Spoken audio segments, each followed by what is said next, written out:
क़ालल्लाहु तबारक व तआला फ़िल क़ुरानिल मजीद बिअय्यि ज़ंबिन क़ुतिलत। आज चौथा दिन है कोयटे के अंदर जो बेदर्दी से शिया हज़ारा कम्युनिटी को टारगेट किया गया और 11 मोमिनीन को शहीद किया गया है।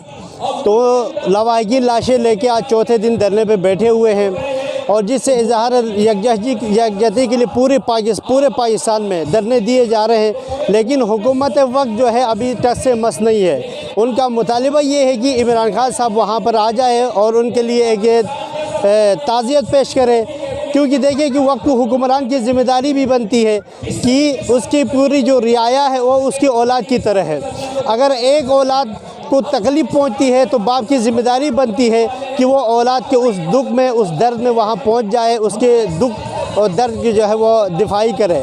तो इमरान खान साहब की ये शरई भी और सियासी भी ज़िम्मेदारी बनती है और वक्त का हुक्मरान होने के नाते, पाकिस्तान का वज़ीर आज़म होने के नाते उसकी ज़िम्मेदारी बनती है कि वो लवाहिकीन के पास जाए, उनको ताज़ियत करे। लेकिन ये बड़े अफसोस की बात है कि कौम ने जिस एतमाद के साथ, जिस उम्मीद के साथ इमरान खान को लाए थे, वज़ीर आज़म बनाए थे, लेकिन इमरान खान साहब अफसोस से कहना पड़ता है कि उस उम्मीद पर पूरा नहीं उतरे।